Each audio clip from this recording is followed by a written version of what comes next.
Ethan Walker did not stop to think. He just ran. The woman was face down in the dry creek bed, her horse gone, her body still the summer heat pressing down on her like a judgment. He turned her over with rough hands that had never once been gentle, and felt her chest barely moving against his palm. Something broke open inside him that he had kept sealed for years. He did not know her name. He did not know where she came from. He only knew she was dying, and he refused to let that happen. If this story already has your heart, subscribe to this channel and follow every part to the end. And drop a comment telling me what city you're watching from. I want to see how far this story travels. The summer of 1884 had come in brutal and unforgiving across the high country of Colorado, and Ethan Walker had been awake since before the light touched the eastern ridgeline. He had calves to check a fence line that had given way sometime in the night, and a water trough that kept going dry, no matter how many times he patched the split wood at the base. None of it was new trouble. All of it was his trouble, and his alone, the way everything in his life had been for the past 6 years. He was 36 years old and had the hands of a man 20 years older. Thick-knuckled, rope-scarred brown past the point where any amount of washing could get them clean. He wore the same hat he had worn since he was 20, the brim shaped by 1,000 mornings just like this one, and his boots were resoled twice and cracked at the left heel, and he had never once considered replacing them because they still did what boots were supposed to do. His horse, a dark roan gelding named Colt, knew the trail down from the cabin without being told. Ethan rode with the reins loose, and his eyes moving the way they always moved, not looking at anything in particular, looking at everything at once. 6 years in the high country above Calder's Pass had taught him that the mountains never announced their dangers. They just delivered them. He had been born in a valley town, raised by a father who worked the silver mines until the mine caved and took him along with it.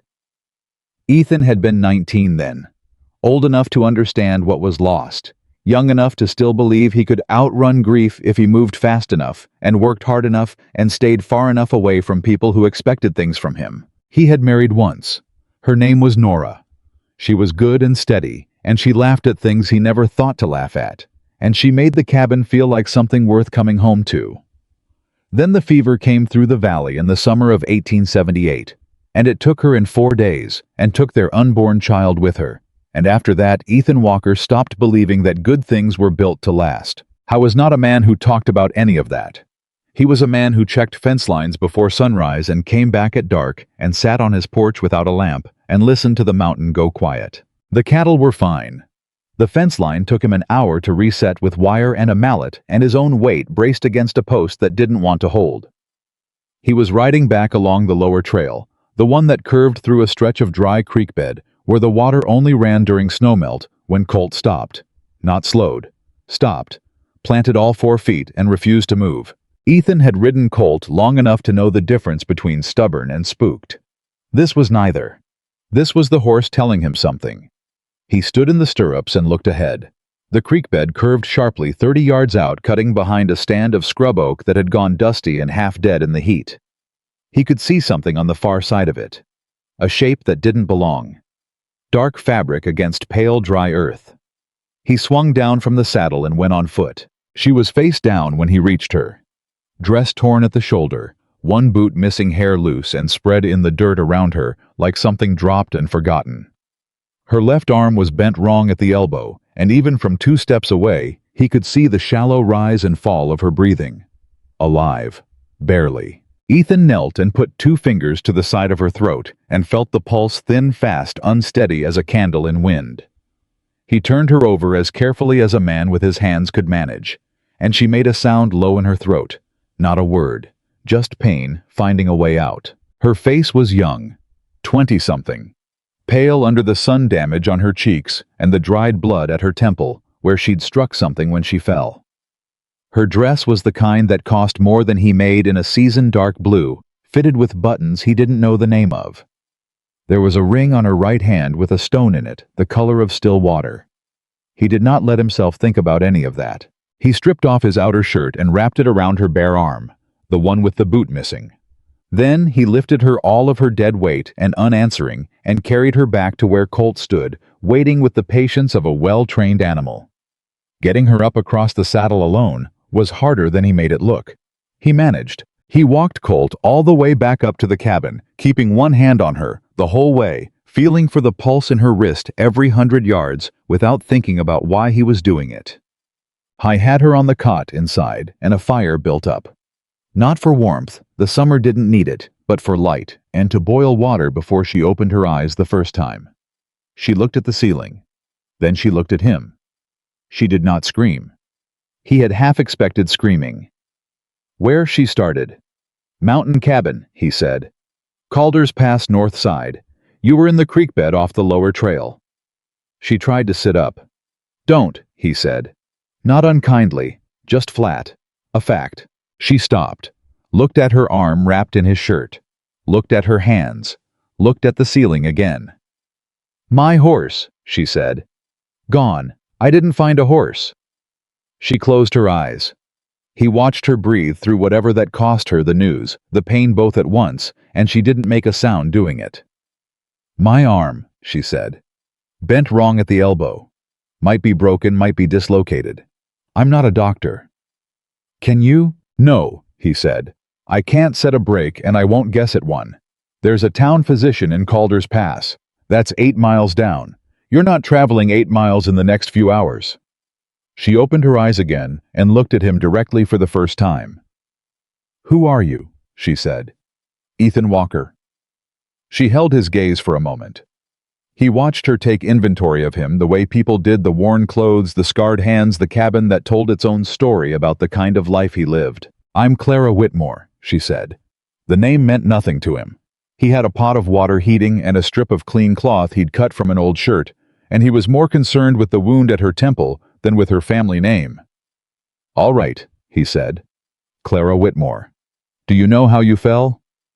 My horse threw me. Something in the trail I don't know. A sound. He spooked, and I went over his head and down the bank. She paused. I don't know how long I was there. Long enough, he said. You got any other injuries you know of? My ribs hurt. Left or right? Left. He didn't touch her ribs. He cleaned the cut at her temple with the warm water and the cloth, and she held still for it with the kind of practiced stillness that told him this was not the first time she had held herself together through something that hurt. You're going to be all right, he said. It was not a reassurance. It was a diagnosis the same way he might assess a fence line or a sick calf. Matter of fact. She seemed to understand it that way. Thank you, she said quietly. He didn't answer that. He went to the stove and poured himself a cup of coffee and stood at the window with it. The physician came at sundown. Ethan had ridden down to Calder's Pass himself in the afternoon, told Doc Hennessy there was an injured woman at his place, and ridden back up ahead of the old man's wagon. He had not given Clara's name. He hadn't thought it mattered. Hennessy had been doctoring in Calder's Pass for 30 years and had the disposition of a man who had seen everything twice and been surprised by none of it. He examined Clara's arm, dislocated at the elbow, not broken, and set it with the kind of efficiency that made her go white, but not cry out, which seemed to earn a small nod of professional respect from him. 3 cracked ribs, I'd guess, Hennessy said, feeling along her left side through the dress. Nothing punctured. Head wound is clean. She needs rest, not movement. How long? Ethan asked. Week minimum. Less if she insists on being foolish about it. Clara, lying on the cot and looking at the ceiling, said, I'm not foolish about things. Good, Hennessy said. He snapped his bag shut and looked at Ethan. She's staying here. Ethan looked at Clara. Clara looked at him. I have no other option at present, she said. Then she's staying here, Ethan said. Hennessy drove back down the mountain with the look of a man who had already forgotten the arrangement because it wasn't his problem. Ethan stood at the door and watched the wagon go. Behind him, Clara said, You didn't have to send for him.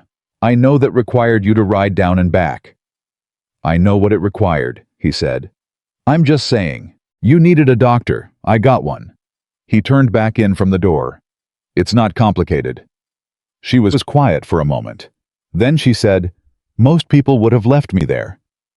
He looked at her then. Really looked the way he hadn't let himself in the creek bed. I'm not most people, he said. He didn't say it like a boast. He said it the way he said everything, flat and plain and without decoration. She held his gaze, and he saw something shift behind her eyes. Not gratitude exactly. Something more careful than that. Something like reassessment. Hy gave her the cot. He slept on his bedroll near the stove the way he used to do in the early years before he'd built the second room that still sat empty. He woke twice in the night to check on her, once because she'd made a sound, once because the silence felt wrong, and both times she was asleep with her injured arm resting across her stomach and her face so young in the dark that he turned away from looking at it. By the second morning, she was sitting up on her own. By the third morning, she was trying to stand. "You'll set your ribs back if you move too fast," he said from the table where he was eating. "I've been lying still for 3 days," she said. "You've been lying still for 2.5 days. She looked at him. He looked at his plate. "Mr. Walker," she said, "I need to send word to my family." "I sent word." She stopped. "Yesterday," he said. "Rode into town, left a message at the telegraph office. Told them Clara Whitmore was injured and recovering at a homestead on Calder's Pass North Trail. Gave the address." He took a drink of coffee. "They'll know by now." She was still for a moment. He heard her let out a long, slow breath. "Thank you," she said. Again. Quieter this time. "You mentioned your family twice yesterday while you were half asleep," he said. "Seemed like they'd want to know." "What else did I say?" "Nothing I'm repeating." She laughed. He hadn't expected that. It was short and surprised, and it changed her face entirely, and he looked back at his plate and didn't comment on it. They came for her on the 4th day. He heard the horses from inside the cabin and stepped out onto the porch to find 3 riders coming up the trail, moving fast. The man in front was maybe 60, broad across the shoulders, riding a horse that cost more than Ethan's entire property. Behind him came 2 younger men who had the look of hired hands who'd been told to look dangerous. The man in front pulled up short at the edge of the yard and looked at Ethan the way certain men look at other men, sizing and dismissing in the same motion. "I'm looking for my daughter," he said. "Clara Whitmore." "She's inside," Ethan said. "And you are Ethan Walker. This is my property." The man Whitmore clearly looked at the cabin, looked at the yard, looked at Ethan's clothes and hands and everything else. "You're the one who found her," he said, not a question. "I am." Whitmore swung down from his horse without being invited, and the 2 men behind him did the same. "I'll want to see her," Whitmore said. "She's been expecting you," Ethan said. He stepped aside from the door. Clara was sitting on the edge of the cot, dressed, her injured arm resting in a sling made from one of Ethan's neck cloths. She had brushed her hair back and pinned it. He'd found her a couple of pins from a tin that had been Nora's and offered them without explanation, and she looked composed in a way that she hadn't looked at all in the first 2 days. "Papa," she said. Whitmore crossed to her and took her face in his hands and looked at her the way fathers look at children who have come close to not being there anymore.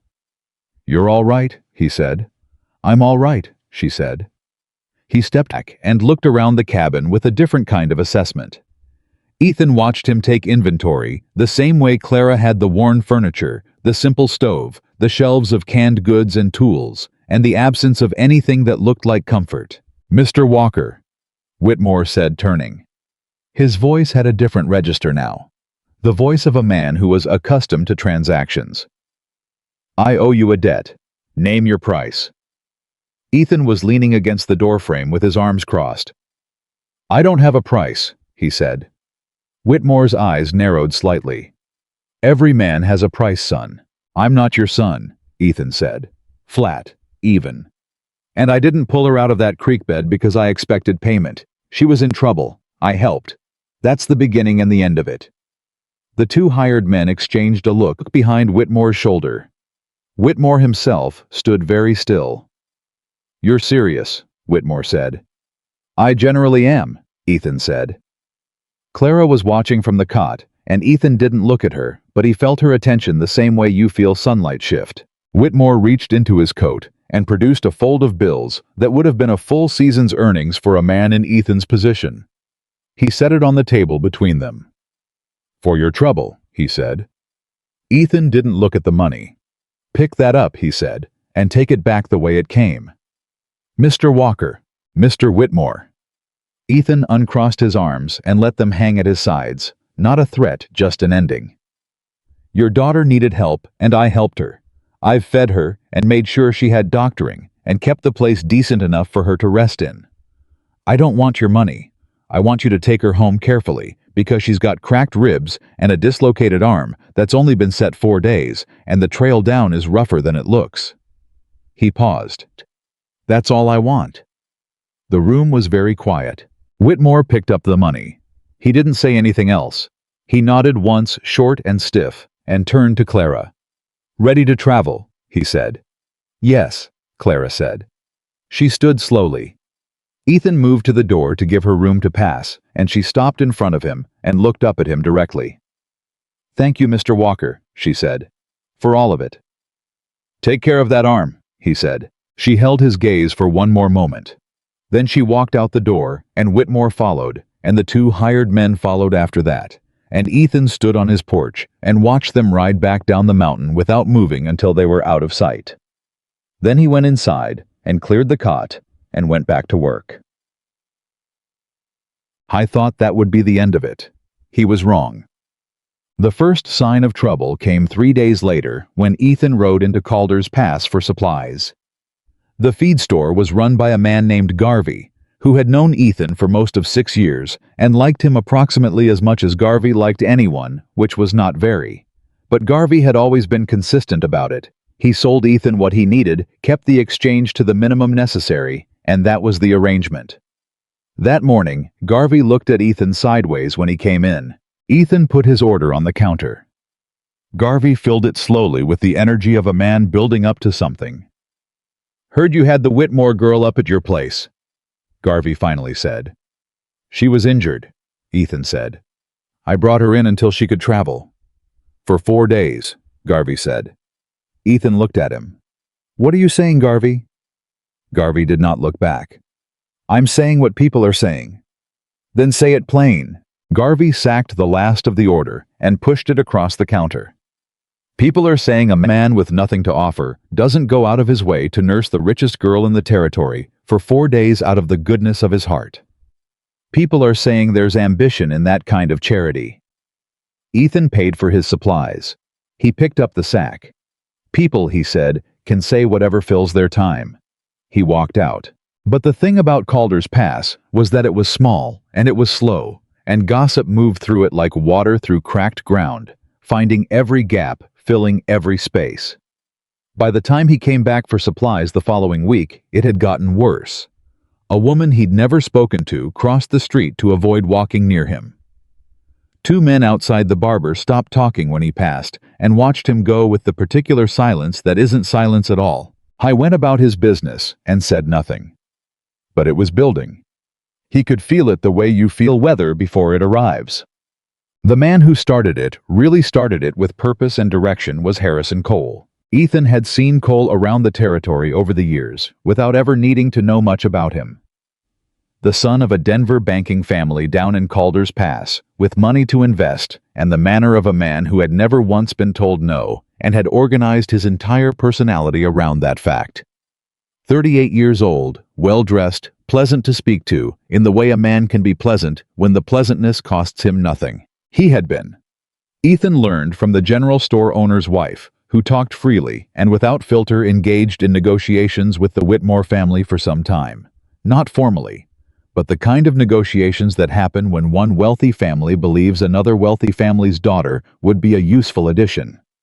Clara Whitmore, in other words, had been in someone's plans long before she ended up in Ethan Walker's dry creek bed. Ethan learned this, the same way he learned most things, by listening more than he talked, by staying where he was, and letting information come to him rather than chasing it. He filed it away the way he filed most things, and went back to his work. Then Cole came to see him. He came on a Monday morning with 2 men behind him, and the kind of smile that men practice in mirrors. "Mr. Walker," he said from the edge of the yard, "I was hoping we might have a conversation." Ethan was repairing a section of porch railing. He didn't set down his tools. "About," he said. "About the situation with Miss Whitmore," Cole said.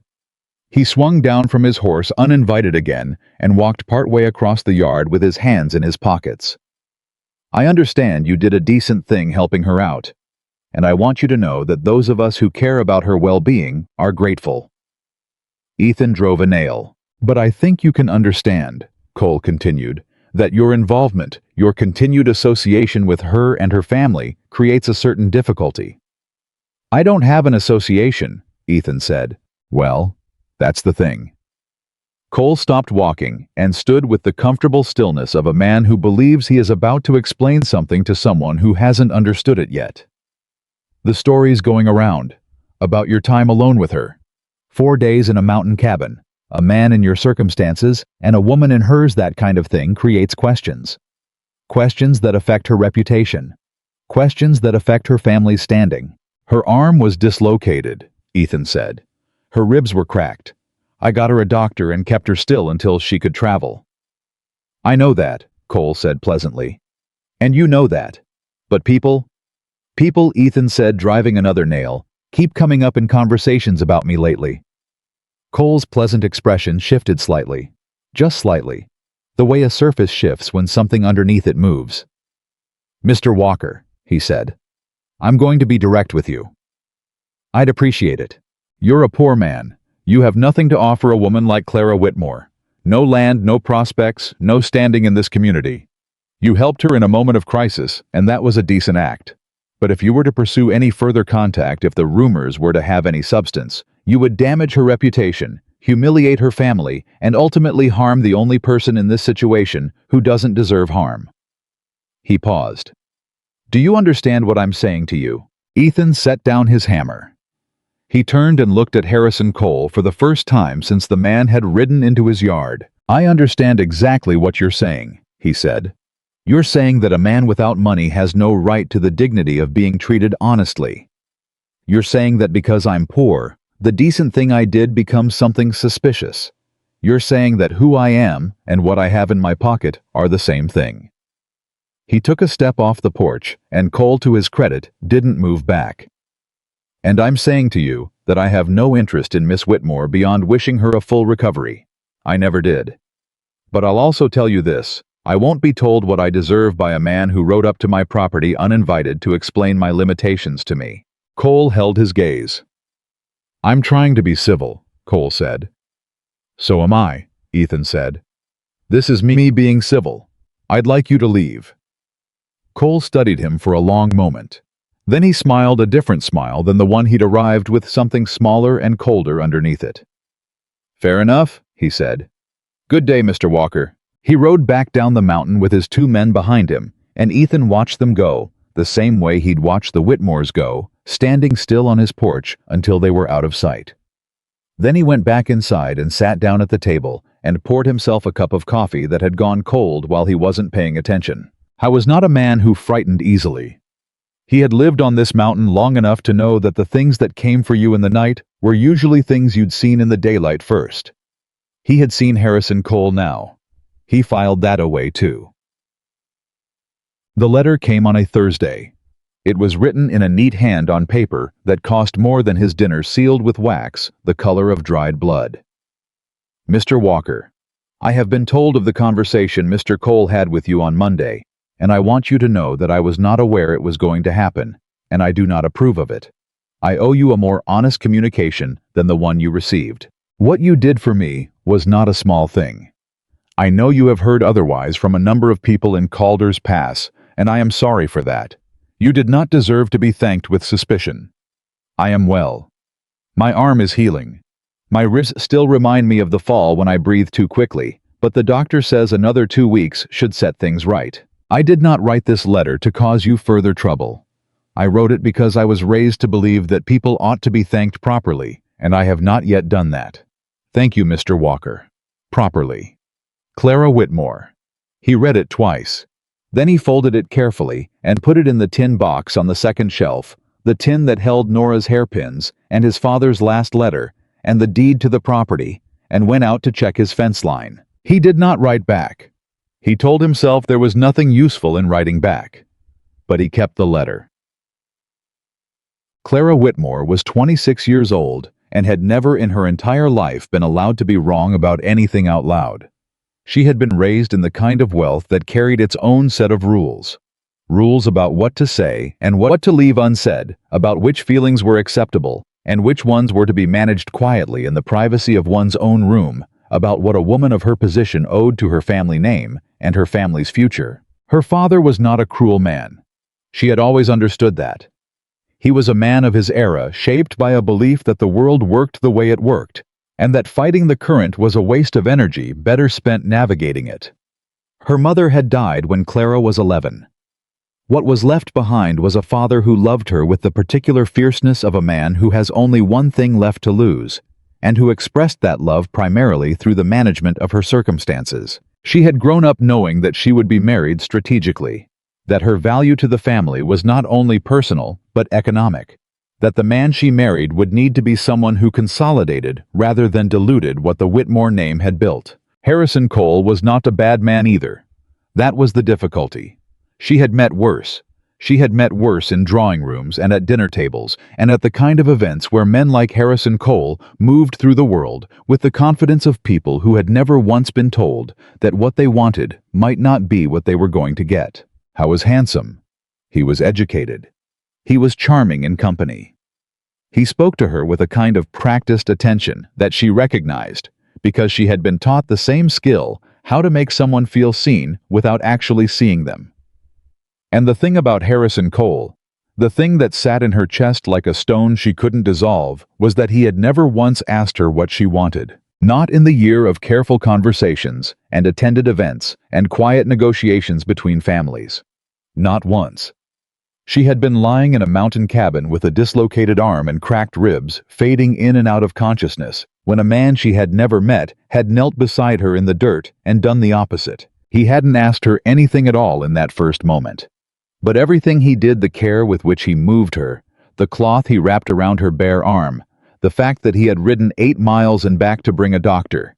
She hadn't asked for, told her something that she was still 3 weeks later trying to put into proper language. He had treated her like someone worth the trouble, not because of her name, not because of her family's land.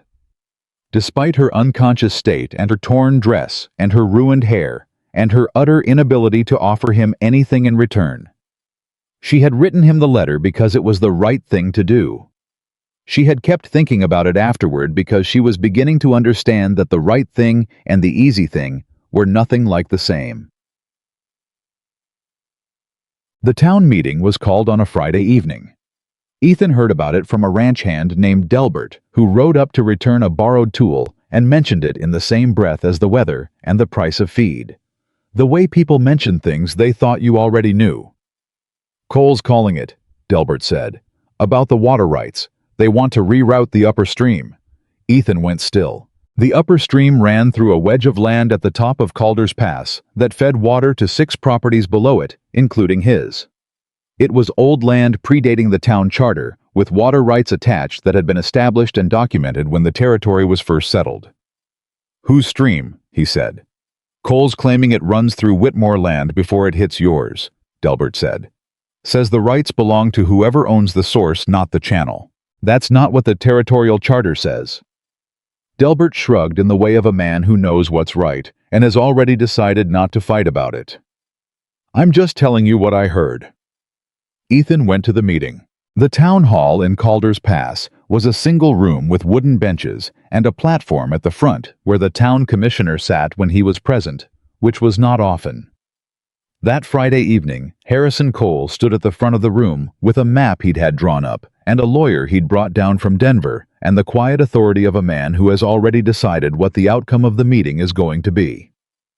Ethan came in late and stood at the back. Cole's lawyer walked through the argument with the efficient boredom of a man explaining something to people he considered his intellectual inferiors. The upper stream originated on Whitmore land. Water rights under the new territorial interpretation followed origin point, not prior use. The downstream properties had been operating on a courtesy basis, not a legal one. The Whitmore family, acting through their agent Harrison Cole, was prepared to offer continued access to the water at a reasonable rate. There was a fee structure on a board beside the map. Several of the men in the room had families who had been farming and ranching in Calder's Pass for 20 years. Ethan watched their faces while Cole's lawyer talked and saw the same thing move through all of them. The sick animal recognition of a thing that cannot be outrun, only absorbed. When the lawyer finished, Cole stepped forward. "I know this is difficult news," he said in the pleasant voice he used for everything. "We want to be reasonable partners in this community. We want to find arrangements that work for everyone." Ethan said from the back of the room, "What territorial interpretation are you citing?" Cole looked at him. The room looked at him. "Mr. Walker," Cole said. "Your lawyer said new territorial interpretation," Ethan said. "I want to know which one." The Territorial Charter of 1861 established water rights by prior use and continuous occupation. I'd like to know what overrides that. Cole's lawyer cleared his throat. "There have been revisions." "I'd like to see them," Ethan said. "I don't have them here with me tonight." "Then I'd like to see them before I agree to anything." Ethan looked around the room. "Any of you would, I'd think." The room was very quiet. Cole's pleasant expression had gone through several small changes in the last 30 seconds. He settled on something measured and patient. "Mr. Walker," he said, "we're not asking for agreement tonight. We're informing the community of a legal situation." "Then inform us with the legal documents," Ethan said. "A map and a fee schedule isn't legal standing. If you have the territorial revision, show it. If you don't, then tonight's meeting is about something else entirely." Cole looked at him for a long moment. "We'll get you those documents," he said. "I'll look forward to it," Ethan said. He left before the meeting formally ended, stepping out into the summer dark and untying Colt from the post, and standing with one hand on the horse's neck thinking. He had known what Harrison Cole was the moment the man rode into his yard. He understood it better now. This was not just about water rights. This was about what a man like Cole could build when he controlled the resource that everyone needed. Water. In the high country of Colorado, in the summer of 1884, water was not a convenience. It was the line between surviving and not, and he had the suspicion growing steadily, the way suspicions did when they were rooted in something real, that the claim was not as solid as the lawyer had made it sound. That Cole was counting on the men of Calder's Pass to be intimidated into acceptance before anyone thought to check. Ethan was a man who checked. He rode home in the dark and sat on his porch without a lamp and thought about what he was going to do next. And somewhere below the mountain, in the large house at the edge of the Whitmore property, Clara Whitmore was lying awake in a room full of things she had never chosen, thinking about a tin box on a shelf she'd never seen, and a man who had never once looked at her and seen a transaction. He did not sleep that night, not in the way a man fails to sleep because something is troubling him, tossing and turning and fighting the dark. Ethan Walker sat in the chair beside the cold stove and thought with the quiet, deliberate focus of a man who has learned that panic is a luxury he cannot afford, and that the only useful response to a threat is to understand it completely before deciding what to do about it. Harrison Cole was not stupid. That was the first thing to establish and hold on to. Stupid men made mistakes you could see coming.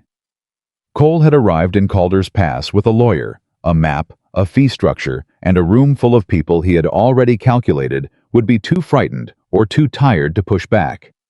He had done his homework. He believed he had already won.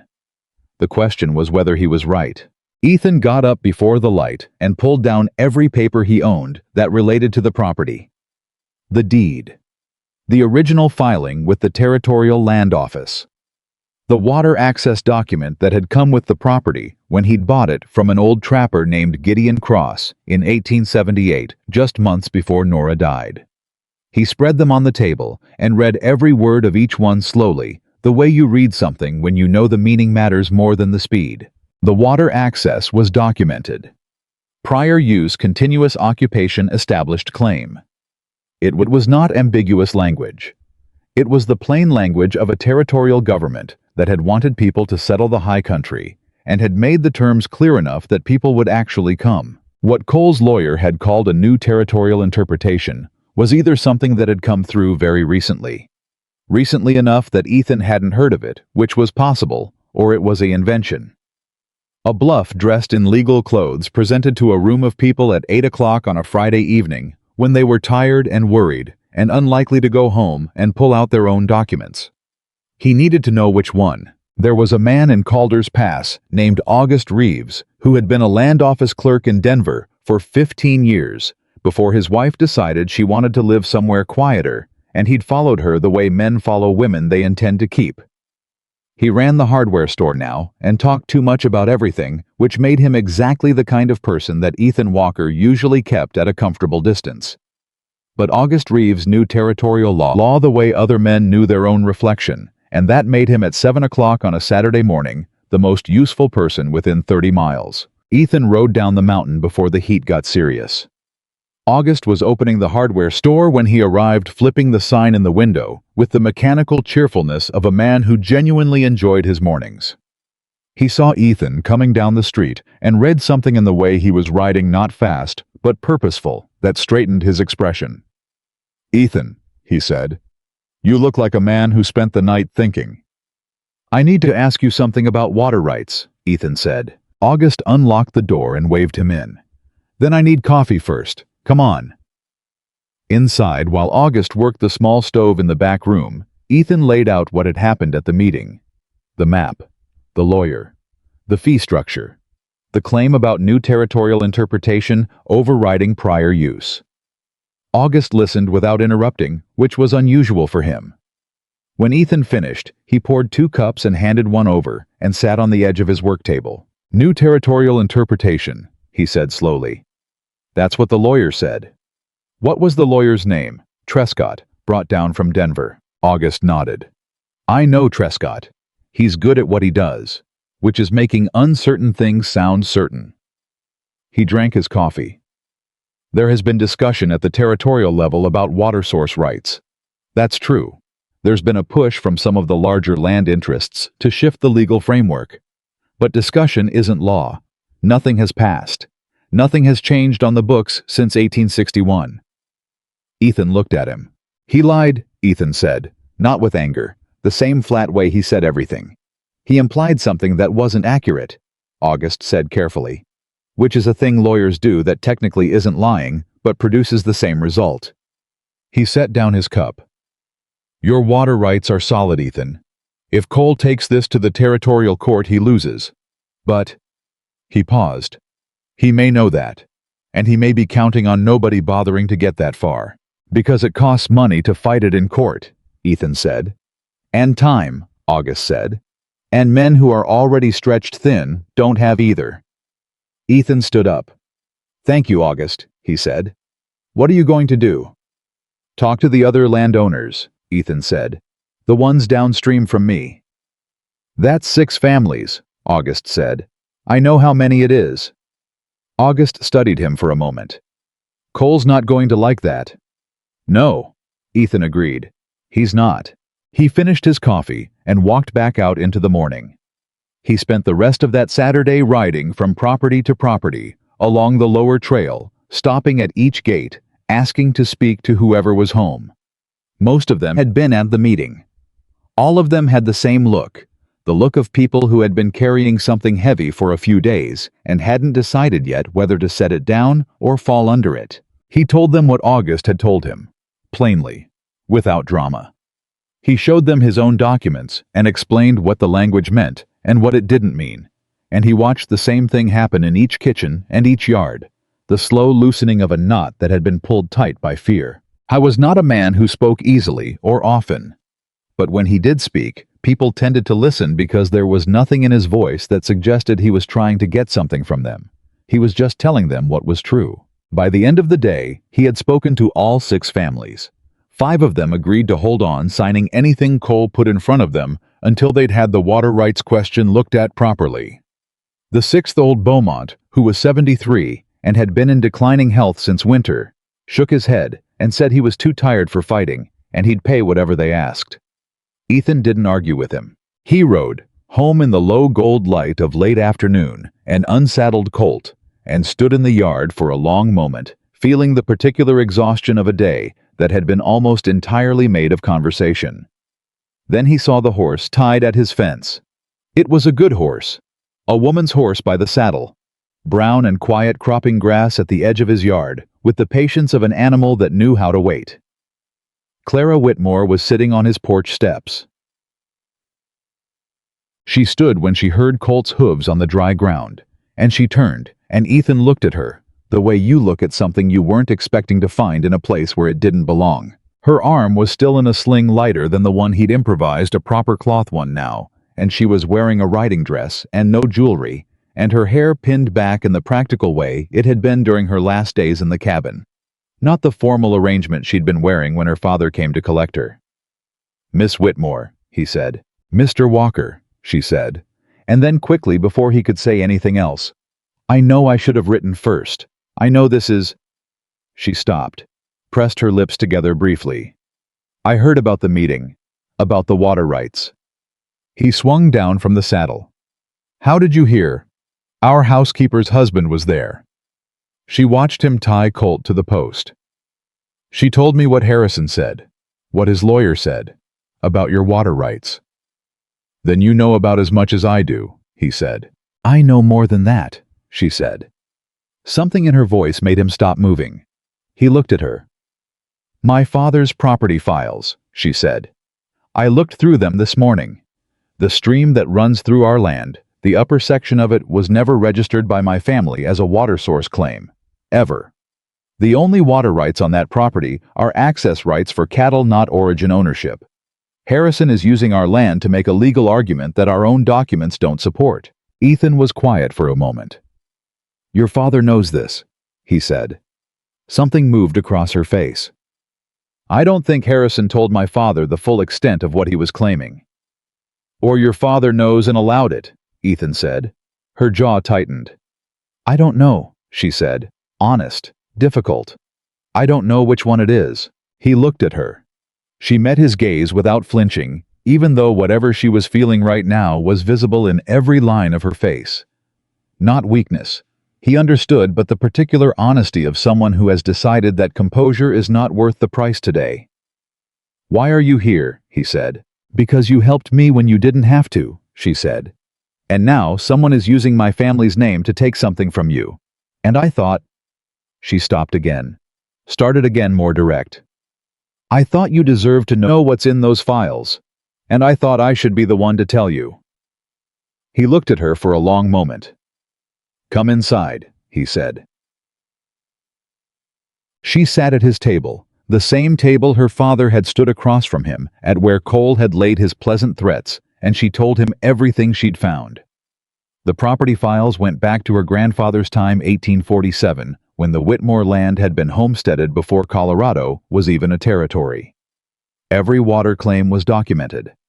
All of them were downstream access claims, rights to use the water as it passed through, not rights to the origin or the flow itself. "Harrison found a gap in our registration," she said. "Our northern boundary line is vague. It was drawn in 1851 before the survey methods got precise. He's arguing that the vagueness of the boundary means the source of the stream falls within Whitmore land, and therefore the origin rights belong to us. To him technically, since he's acting as our agent in this deal." "But your own documents don't support that," Ethan said. "No, and the original survey, if anyone can find it, would show the stream source is on federal land, not ours." She looked at him steadily. "Which means Harrison's entire legal argument is built on a boundary ambiguity he manufactured by ignoring the documents that clarify it." Ethan leaned back in his chair. He looked at the ceiling for a moment, then back at her. "He knew your father wouldn't look at the files closely," he said. "It wasn't a question." "My father trusts Harrison," she said quietly. He's been encouraged to trust him. For some time now." "And you?" "I read everything I'm given," she said. "Always. My father used to say it was an unfortunate quality in a woman." The faintest shadow of something passed across her face. "I've decided he was wrong about that." Ethan almost smiled. He didn't quite, but it was close enough that she noticed it. "Those documents," he said. "Can you get copies made?" "I already did," she said. She reached into the bag she'd carried in and laid a folded set of papers on the table between them. He looked at them, then at her. "You rode up here alone," he said. Yes. With cracked ribs and a dislocated arm on a mountain trail. It's healing, she said. That's not an answer. I know, she said. I rode up here alone because I didn't want anyone to know I was doing it. If Harrison found out I'd given these to you, he'd... She paused. Chose the next words carefully. He would manage the situation. That's what he does. He manages situations. By managing you, Ethan said. She looked at the table. Yes, she said. Quiet. The quietest thing she'd said since she sat down. He picked up the documents. He read through them there at the table, and she sat across from him and waited, and neither of them said anything for several minutes, and it was the kind of silence that didn't need to be filled. This is enough to take to the Territorial Land Office, he said. I know. Combined with the original claims from the downstream properties. I know Mr. Walker. She looked at him. That's why I brought them. He folded the papers carefully and set them on the shelf beside the tin box. He was aware in the way you become aware of things when you're trying very hard not to be that she was watching him. You're going to have trouble over this, he said, turning back, when Cole finds out. I know that too, she said. Your father, my father, she said, will be angry, and then he will look at the documents and he will understand that Harrison was using our family's name for something we didn't agree to and didn't know the full truth of. She sat straight in the chair, her injured arm resting in its sling, her face composed. My father is a hard man in some ways, but he is not dishonest. When he understands what Harrison actually did, he will not stand behind it. You sure about that? Ethan said. She wasn't, and they both knew it. He could see the uncertainty under the certainty she was presenting, but he didn't say so. No, she said after a moment. Not entirely. He appreciated that. I'll take these to August Reeves, he said. He was a land office clerk. He knows how to file the challenge properly. Good, she said. She stood. He stood. Miss Whitmore, he said. You didn't have to do this. She looked at him. No, she said. I didn't. And she left it there exactly like that without explanation, which told him more than if she had explained it.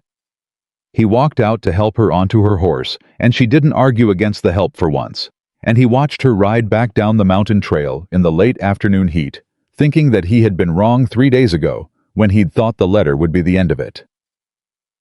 The next 2 weeks moved fast and sideways the way trouble usually does. August Reeves took one look at the documents and let out a long, low whistle that he followed with 17 minutes of technical analysis that Ethan absorbed carefully, and that came down to this. Cole's claim was not just weak, it was fraudulent. The original boundary survey, which August located in the county records with the focused energy of a man who had spent 15 years knowing exactly where things were filed, showed the stream source on federal land. Not Whitmore land. Not anyone's private land. Federal, which meant the territorial water rights statute applied in full and prior use claims held. Cole had either known this and buried it, or had not looked closely enough to find it, which was its own kind of dishonesty. Either way, August said, spreading papers across the hardware store counter. If you take this to the Territorial Commissioner's office in Denver, Cole's claim dissolves. Entirely. How long does that take? Ethan said. Fast track given the number of parties affected 4 weeks, maybe 6. And in the meantime, Cole can't legally compel anyone to pay him. He can threaten, he can pressure, but he can't legally enforce. August looked at him over the papers. The problem is that people under enough pressure tend to pay things they don't legally owe. Ethan thought about old Beaumont, who was too tired to fight. I'll go to Denver, he said. That's 3 days' ride, August said. I know how far Denver is. August studied him. This is going to cost you time away from the property. Yes. And money. Some. And Cole is going to find out you did it, and he's going to... August, Ethan said. I know. August closed his mouth, opened it again. I'll write you a letter of introduction. Commissioner's office knows my name. I appreciate it, Ethan said. He rode home and packed what he needed and made arrangements with his nearest neighbor, a quiet man named Harker, who ran goats and never asked questions to check on the cattle while he was gone. He was planning to leave at first light. He was in the middle of writing a note to leave on his own table, the property habit of a man who lived alone and liked things in order when he heard hooves on the trail again. His hand went still on the pen. 2 riders this time. He knew one of the horses before he could see the men, Cole's gray distinctive. Cole came into the yard with a man Ethan hadn't seen before. Younger, with watchful eyes, and the kind of still hands that suggested he was comfortable with the weight of what was on his hip. "Mr. Walker," Cole said, pleasantly, always pleasantly. "I was hoping to find you in." "Here I am," Ethan said from the porch, not moving down the steps. "I've heard some things," Cole said, "about conversations you've been having, about the water rights matter."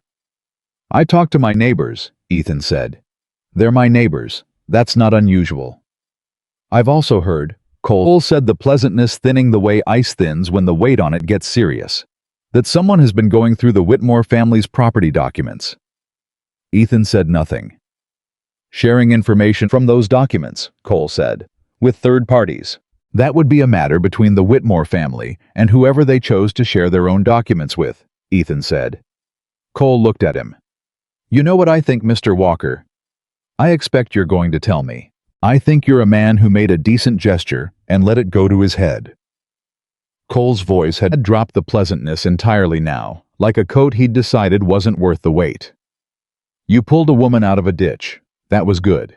But you are overestimating what that entitles you to.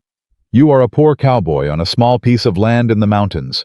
You have no allies worth counting, no resources worth worrying about, and no legal standing that I cannot outlast." "Is that so?" Ethan said. "You could make this very simple," Cole said. "Sign the water access agreement. Encourage your neighbors to do the same. Everyone moves forward. There's no unpleasantness." "And if I ride to Denver and file a challenge with the territorial commissioner?" Ethan said. The silence that followed that was a specific kind of silence. The kind that comes after something has been confirmed that one person hoped the other person didn't know. Cole recovered quickly. He was good at that. "Then you waste your time and your money, and you still end up with an agreement," he said. "Just later and harder." Or, Ethan said, "the challenge holds and your claim dissolves, and the 6 families on this mountain keep the water rights they've held for 20 years. Cole looked at him for a long moment. "You're making an enemy," he said. "Not threatening, just stating a fact the way a weatherman states the weather." "I've had enemies before," Ethan said. "Not like me," Cole said. "Probably not," Ethan agreed. "But here's the thing about men like you, Mr. Cole. You count on other people being afraid of the size of the problem. You count on them doing the math and deciding it's easier to give you what you want than to fight you." He looked at Cole steadily. "I did the math. I came out on the other side." Cole said nothing. "I'll be in Denver in 3 days," Ethan said. "Good evening." I went back inside and closed the door and stood in the dark of the cabin and listened to the hooves moving off the property, and he breathed carefully, and he was aware that his hands were not entirely steady, and he stood there until they were. He left for Denver at first light. He did not know as he rode down the mountain trail with August's letter in his coat pocket and the Whitmore documents wrapped in oilcloth in his saddlebag that Clara Whitmore had spent the 2 days since she'd left his porch having a series of conversations with her father that would have unsettled any man who believed things were going to resolve quietly. He did not know that Clara had laid the documents on her father's desk and walked him through each one with the same careful patience he'd used with his neighbors, and that her father had sat very still through all of it, and that at the end he had asked for Harrison Cole to come to the house that evening. He did not know that the meeting between Whitmore and Cole had lasted 2 hours and ended with raised voices that the housekeeper could hear from 2 rooms away, and that Cole had ridden away from the Whitmore house that night without the standing he'd arrived with. He did not know any of that. What he knew was the road ahead of him and the documents in his saddlebag and the weight of what needed to be done. 3 days to Denver. However long the filing took. 3 days back. He settled into the ride, The way he settled into everything with the patient, forward-facing focus of a man who has no use for looking back at what he's already left. How was one day's ride out of Denver when Clara Whitmore did something that changed everything. She had spent the morning answering her father's questions carefully, one at a time, about what she had found and what she had decided to do with it. Her father listened with the particular stillness of a man who is revising something large inside himself, something that had been settled and was now not settled anymore. "You gave those documents to Walker," he said. It was not an accusation, it was something else harder to name. "Yes," she said. "Why?" he said. And she told him the truth. All of it. The creek bed. The cabin. The way he had looked at her, not at her name, not at her family's land, not at whatever strategic value might attach to saving the right person. The letter she had written. The way she had felt reading his lack of response, and the fact that she had understood his silence better than she understood most men's words. Her father listened to all of it. When she was done, he was quiet for a long time. "Clara," he said finally, "you understand what you're saying?" "Yes," she said. "Harrison was my choice for you," he said. "Not because He stopped. Tried again. "I thought he was what you needed. Stable. Established. Someone who understood how to protect what we've built." "He understood how to use it," she said, gently. As gently as she could, because this was her father, and she loved him, and she knew this was costing him something. "There's a difference." Her father looked at the documents spread across his desk. He looked at his hands. "You rode up that mountain alone," he said, "with cracked ribs." "Yes." "To give documents to a man you've known for 5 days." "Yes." Because she thought about how to answer that. She had been thinking about how to answer that for 2 weeks. She thought about a man kneeling beside her in the dirt with rough hands that moved carefully. About coffee left on the stove. About a letter written on paper that cost more than his dinner, and answered with silence that was somehow not unkind.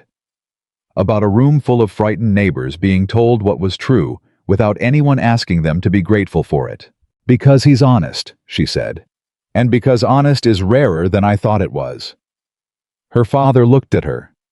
"You love him," he said. She didn't answer that, which was its own kind of answer, and they both knew it.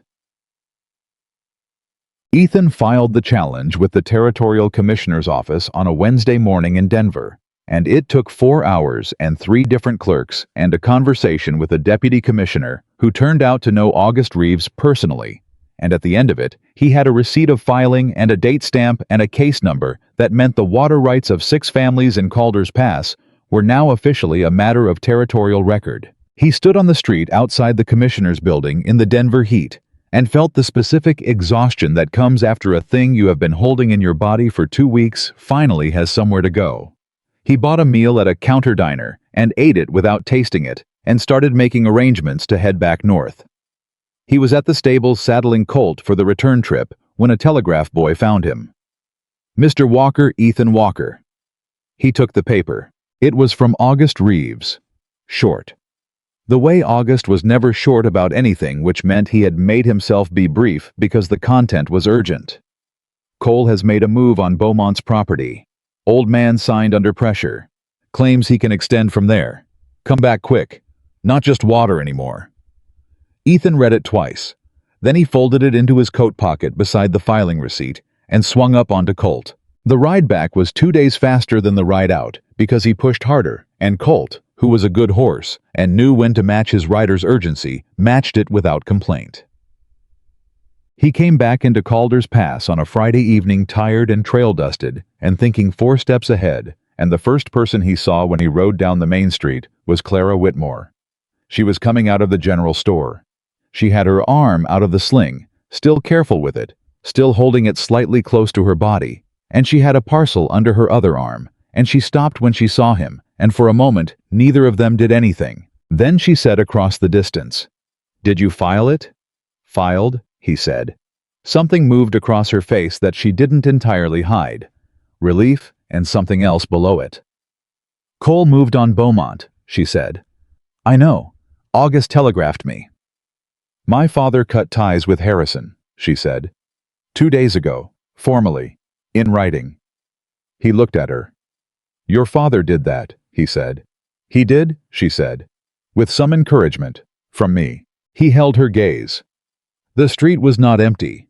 There were people moving around them doing their Friday evening business, and he was aware of some of them watching because this was Calder's Pass, and they had been watching him and this woman since she'd first been carried down from his mountain. "Miss Whitmore," he said. "Mr. Walker," she said. "You've been busy." "So have you," she said. He almost smiled.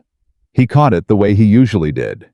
But she saw, and something in her face went quiet and certain in a way that made him look away first. "We need to talk about Beaumont," he said. "Yes," she said. "We do. I need to get Colt settled and eat something. Can you give me an hour?" "I can give you an hour," she said. He rode to the livery. He ate at the counter diner and did not taste the food. He thought about a telegraph message and an old man too tired to fight, and the gap in the property line where Cole was now trying to put down a root. He thought about Clara Whitmore standing in the middle of a street telling him her father had cut ties with Harrison Cole. He thought about the look on her face when she said it. Not triumphant, not relieved exactly, just steady. The way she had been steady in the cabin with her arms set and her ribs cracked and her face turned toward the ceiling, breathing through things that hurt without making it anyone else's problem. He thought about that, and then he set it aside because he had learned in 6 years of solitude that the things you let yourself think about had a way of growing into the shape of whatever you kept in the dark, and there were some shapes he could not afford. He went to meet her. He came back from the mountain on a Tuesday morning, and nobody in Calder's Pass said a word to him directly. That was how he knew it had gotten bad while he was gone. The ride down from the high country had taken him 3 hours, and in those 3 hours he had rehearsed nothing and planned nothing, and simply let the trail carry him the way it always did, with Colt moving steady underneath him and the summer heat pressing down from a sky that had forgotten what clouds were. He had been gone 11 days. 11 days since the hearing in front of Commissioner Aldridge. 11 days since he had stood in that room and said the things that needed saying and watched Cole's lawyer try to rebuild an argument that had already fallen through its own floor. He had thought riding back that the worst of it was over. He had been wrong before. He was wrong again. August Reeves met him at the edge of town with the look of a man who had been watching the road and was not surprised to see him and was not happy about what he had to say. "Walk with me," August said. They walked Colt down the side street away from the main road, and August talked low and fast, the way he only talked when things were serious enough to make him stop enjoying the sound of his own voice. Cole had not gone quietly. In the 11 days since the hearing, he had done 3 things. First, he had retained a second lawyer, not Trescott, who had apparently decided this particular battle was not worth his reputation, but a man named Garfield out of Colorado Springs, who had a different kind of expertise. Not land law, contract law.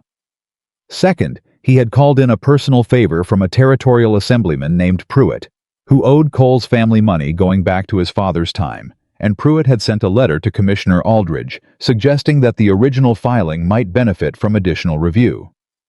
Third, and this was the part that made August's voice go flat and careful, he had started a different kind of campaign in Calder's Pass itself.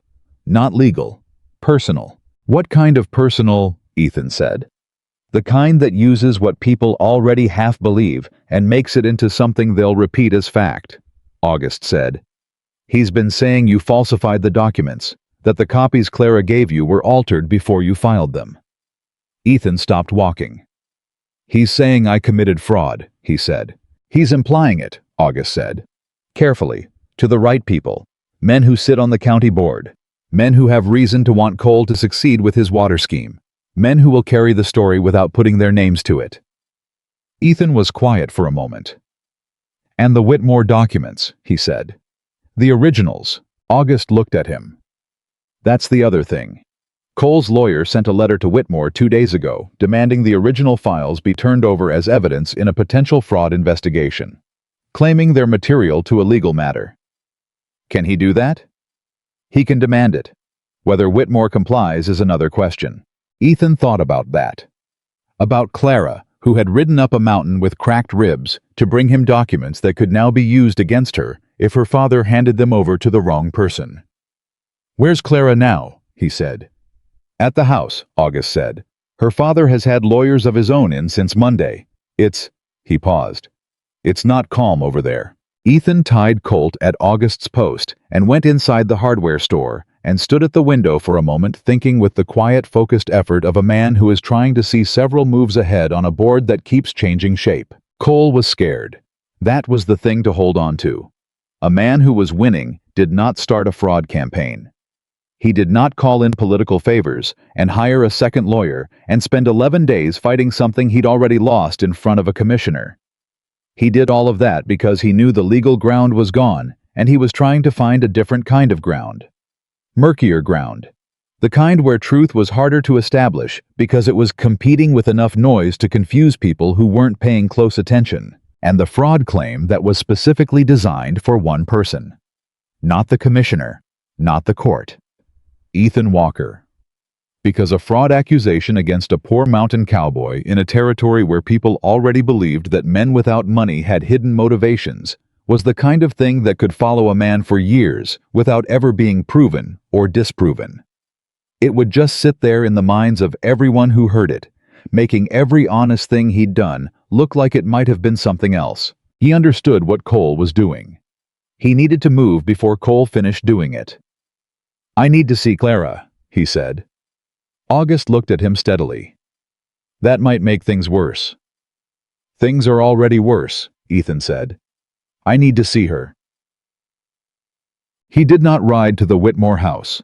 He sent a message through the housekeeper's husband, who worked at the livery, and was a quiet man who Ethan had done small favors for over the years without keeping track of them. The message was simple. He needed to speak with Miss Whitmore at her earliest convenience on a matter of some urgency, and if she could meet him at August's store rather than the house, it would be better for both of them. She came within the hour. She came alone, which surprised him, and she came with the particular energy of someone who has been coiled tight for several days and is holding it together through the discipline of habit rather than ease. She walked into August's back room, where Ethan was waiting, and looked at him and said without preamble, "You heard." "This morning," he said. "August met me at the edge of town." "Cole's lawyer wants the originals," she said. "I know. My father he's conflicted." She sat down in the chair August had vacated, and she sat straight the way she always sat, the spine that never quite gave in to whatever was pressing on it. "He knows what Harrison did. He understands it. But he also—" She stopped. "He spent 30 years building something. And now he's being told that holding on to what's right might cost him a legal battle that drains everything he's built to defend it." "And Cole knows that," Ethan said. "Yes," she said. "He knows it exactly. He calculated it." Her voice was flat and clear, not emotional. The flatness of someone who has already been through the emotional part and come out the other side into something harder and more useful. "Harrison is very good at knowing exactly how much pressure to apply and where." "What does your father want to do?" She looked at him. "He wants me to tell him what to do, which is—" She almost laughed, a brief and humorless thing. "He has never once in my life asked me what I thought about a significant decision. And now, when everything is complicated and I'm in the middle of it, he is asking me to lead." "What do you want to tell him?" Ethan said. She was quiet for a moment. Outside the window, Calder's Pass went about its business in the summer heat, entirely unaware that a conversation in a hardware store backroom was going to determine the shape of things for the next several years. "I want to tell him to hold the originals," she said. "To refuse the demand. To stand beside the filing you made in Denver and let the commissioner's ruling stand." "That's the right answer," Ethan said. "I know it's the right answer," she said. "But it's also the answer that costs him something." She looked at her hands. "And it's easy for me to say it. It's not my 30 years. He looked at her. He had in the days since he'd left for Denver thought about her more than he intended to and less than he'd feared. He had thought about the way she said things plainly when plainness cost her something. The way she had walked into the commissioner's hearing. He had seen her arrive late, slipping into the back of the room with her father beside her, and he had not let himself look at her for more than a moment, because there was too much else happening, and she was a complication he had no useful response to. "Clara," he said. She looked up. He almost never used her given name. The shift in it registered in her face. "Your father's 30 years built something worth protecting," he said. "Handing those documents to Cole doesn't protect it. It dismantles it. Because once Cole has legal claim to the water rights, he doesn't need your family's cooperation anymore. He has the resource. He has the territory. He has the leverage." He paused. "Your father built an empire on land and water. If Cole controls the water, your father's land is just dirt." She held his gaze. "Say that to him," she said, quietly. "Not me. I know it. Say it to him." "You want me to come to the house," he said. "Yes," she said. He thought about August's warning, about the fraud claim hanging in the air like smoke, about what it looked like a poor mountain cowboy meeting privately with the wealthiest family in the territory, whose daughter had been alone in his cabin for 4 days, and had since been riding up mountains to bring him documents, and now was asking him to come to the house. He thought about how Cole would use that. Then he thought about 6 families losing their water, about old Beaumont, who had already been pressured into signing, about a legal challenge in Denver that could still be undermined if the Whitmore documents were handed over and declared altered. "I'll come tonight," he said. The Whitmore house was nothing like his cabin. He had known that without seeing it the way you know things about the world when you've been paying attention to it long enough. But knowing and seeing were different, and he stood at the gate for a moment before going through it. Not because he was intimidated, but because he was taking inventory. This was the life Clara had been born into. These grounds, this house, the particular solidity of a place that had been built to last and had lasted. And she had ridden away from it up a mountain trail with cracked ribs to bring documents to a man her world had already decided was beneath consideration.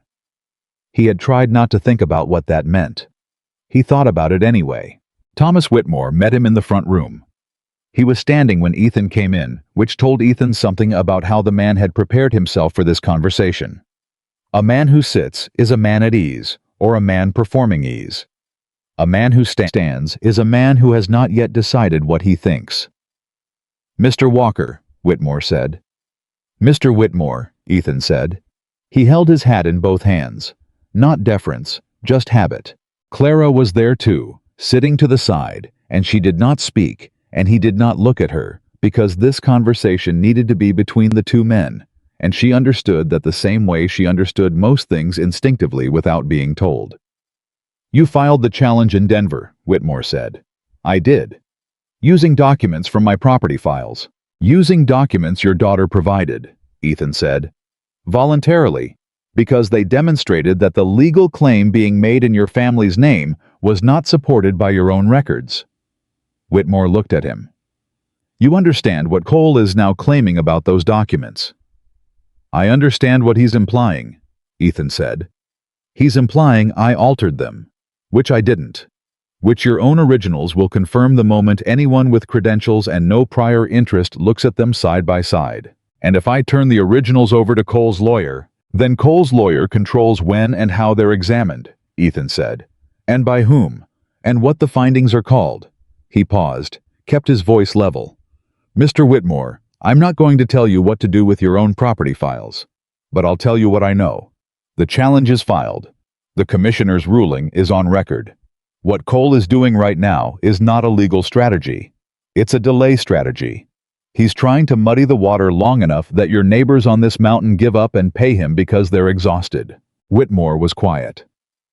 "If the originals stay with you," Ethan continued, "and you bring them to Commissioner Aldridge's office yourself in person, with your own lawyer present. Not Cole's, not mine, yours.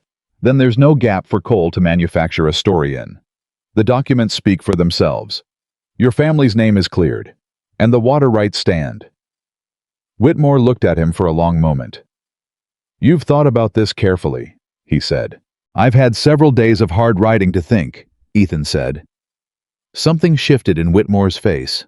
Not warmth exactly, but something adjacent to respect, which in a man like Whitmore probably felt the same. "My daughter," Whitmore said. He stopped. Ethan waited. "She said some things to me," Whitmore said. About you. About the kind of man she believes you to be. Ethan said nothing. I'm going to ask you a direct question, Whitmore said, and I'd like a direct answer. All right, Ethan said. Do you have feelings for my daughter? The room was very quiet. The kind of quiet that comes before something that changes the shape of a conversation permanently. Ethan looked at Thomas Whitmore. He thought about every careful, deliberate thing he had done over the past weeks to keep a specific distance. He thought about a letter in a tin box, about a woman standing in the street asking if he'd filed it, about the way she had said honest is rarer than I thought it was, and looked away, as if the saying of it had cost her something she hadn't budgeted for. Yes, he said. He said it the way he said everything. Flat, plain, true. Whitmore absorbed that. And you said nothing, Whitmore said. You have done everything you have done in this situation, the documents Denver, the challenge coming here tonight, and said nothing. It wasn't relevant to what needed doing, Ethan said. Whitmore looked at him for a long time. Then he sat down, which meant Ethan thought that he had decided something. Sit down, Mr. Walker, Whitmore said. Ethan sat. From the corner of the room, Clara made a small sound. He still did not look at her, but he felt the shift in the room, the way you feel a change in air pressure before weather arrives. I'll take the documents to Denver myself, Whitmore said. This week. My lawyer will accompany me. We'll request a direct examination in front of Aldridge. That's the right move, Ethan said. I know it is, Whitmore said. He looked tired. The specific tiredness of a man who has been holding something heavy and has only now figured out how to put it down. I should have seen what Harrison was doing earlier. He stopped. I wanted to believe he was what I thought he was. People generally do, Ethan said, without judgment, just truth. Whitmore nodded once. He stood again. I'll see you out, Mr. Walker, he said. And I expect we'll speak again after Denver. I expect so, Ethan said. He stood and put his hat on and turned toward the door, and Clara said from the corner of the room quietly and clearly, Ethan. He stopped. He turned. She was standing now. She was looking at him with the direct, unguarded look she only used when she had decided that composure was less important than the thing she needed to say. Thank you, she said. The same words she had used in the cabin. Different weight. Different everything. He held her gaze for one moment only. Take care of that arm, he said, and he walked out. Thomas Whitmore rode to Denver 4 days later. He brought his own lawyer, a man named Calloway, who had handled Whitmore family matters for 12 years, and who had, upon being shown the property documents and the water rights filing, and the letter from Cole's lawyer, expressed his professional opinion in language that was not usually associated with legal counsel. The examination took 2 days. Commissioner Aldridge had seen enough manufactured disputes in 30 years of territorial administration to recognize one on site, and what he saw when he put the original Whitmore documents beside the filed copies was identical. Not similar. Identical. Cole's fraud claim dissolved before it was ever formally filed. Ethan heard this from August, who heard it from the housekeeper's husband, who had heard it from Whitmore's own mouth when the man returned from Denver and stopped at the general store on his way home. He heard it on a Thursday afternoon. I was mending a saddle on his porch. He set the saddle down and looked at the mountains for a while. It was not over. He understood that.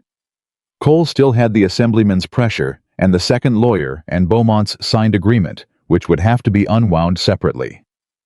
There were still 3 or 4 weeks of legal process ahead before the commissioner's ruling became fully enforceable. But the fraud claim was gone. The documents were confirmed. The challenge was standing. He picked up the saddle and went back to work. Cole came to him directly 3 days after Whitmore returned from Denver, not with 2 riders this time, alone, which was either a very confident move or a man who had run out of performances and had only 1 card left to play. He rode up to the yard and did not get off his horse. Mr. Walker, he said. Mr. Cole, Ethan said. He was standing in the yard, not the porch. He had seen Cole coming from 50 yards out and walked down to meet him because he had always found it better to handle things in the open. Cole looked different. Not broken. Men like Cole didn't break in any way you could see. But the pleasantness was gone entirely now, stripped off like paint in weather, and what was underneath it was a man who was calculating his remaining options and finding them limited. "I want to make you an offer," Cole said. "I'm listening," Ethan said. "Drop the challenge. Withdraw the Denver filing. I'll compensate you fairly enough to expand your property, buy good stock, fix whatever needs fixing on this place." He paused. "And I'll leave you alone. Entirely." Ethan looked at him. "What about the other 5 families?" he said. "That's not your concern." "I'm making it my concern," Ethan said. "The filing covers 6 properties, Mr. Cole, not 1. Cole's jaw tightened slightly. "I can offer reasonable terms to the others." "They have their own terms," Ethan said. "Established under territorial law, prior use, continuous occupation. They don't need your reasonable terms. They need you to drop the claim." "That's not something I'm prepared to do," Cole said. "Then there's nothing to talk about," Ethan said. Cole looked at him. And in that look was something Ethan recognized. Not anger, not calculation, but the particular frustration of a man who cannot understand why someone isn't behaving like money, like power, like threat. "You're making your life very difficult," Cole said, "for people who would not do the same for you." "Maybe," Ethan said. "But I don't do things for people because I expect the same back. I do them because they're right." "That's a philosophy for poor men," Cole said. "It's a philosophy for honest ones," Ethan said, "which is a different category entirely." Cole looked at him for one more long moment. Then he gathered his reins. "This isn't finished," he said. "No." Ethan agreed. "Not yet, but it will be." Cole rode away. Ethan watched him go without moving. Then he heard footsteps on the trail behind the cabin. Footsteps he had not heard approaching because Cole's arrival had taken his full attention, and he turned. Clara was there. She had come up the back trail, the quieter one, and she was standing at the edge of the yard with a look on her face that told him she had heard every word. "You knew I was here," she said. "I heard your horse," he said. 20 minutes ago. "And you didn't say anything?" "I thought you might have come for a reason," he said. "That wasn't my conversation to interrupt." She walked forward slowly into the yard and stopped about 6 feet from him. The summer heat was pressing down hard, and the light was that specific afternoon gold that made everything look like it was on the edge of something. "My father is going to withdraw formally from Cole's partnership," she said. "In writing, filed at the county office. It means the water claim loses its last legitimate sponsor." "When?" Ethan said. "Monday," she said. "Calloway is drawing up the papers." He nodded. He should have felt relief. He did feel relief. But there was something else sitting on top of it, something that had been building for weeks, and he was aware the same way he'd been aware of Cole's rider at 50 yards, that it was about to arrive, whether he was ready for it or not. "That ends it," he said. Formally. "Yes," she said. "Then you don't have a reason to come up the mountain anymore," he said. It wasn't a dismissal. He didn't mean it as one. But he watched her hear it, and he watched something flicker behind her eyes, quick and controlled, and she looked at the ground for 1 second before looking back up. "No," she said. "I suppose not." He looked at her. He had told her father the truth because Thomas Whitmore had asked him directly, and he was not a man who lied to direct questions.